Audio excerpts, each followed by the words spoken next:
Welcome back to my channel.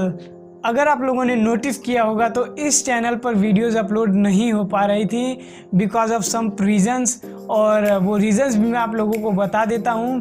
क्योंकि मैं अपना खुद का रूम बनवा रहा था, खुद का सेटअप बना रहा था और इसमें काफ़ी ज़्यादा टाइम लग गया।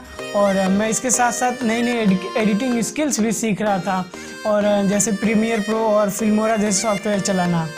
और इस बीच काफ़ी लोगों ने कमेंट भी किया कि वीडियोस क्यों नहीं आ रही हैं।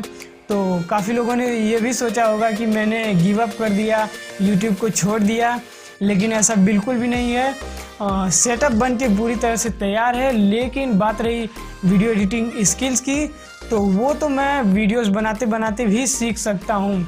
और अब मैं आप लोगों को बता दूँ कि इस चैनल पर अब डेली वीडियोज़ अपलोड होंगी और डेली कोई ना कोई इन्फॉर्मेटिव वीडियो अपलोड होगी जिससे आपको कोई ना कोई बेनिफिट होगा। तो मेक श्योर दैट कि आपने चैनल सब्सक्राइब कर लिया होगा, और अगर नहीं किया है तो प्लीज़ कर लीजिए। और आज के वीडियो में बस इतना ही। मिलते हैं नेक्स्ट वीडियो में। वीडियो को लास्ट तक देखने के लिए दिल से थैंक यू।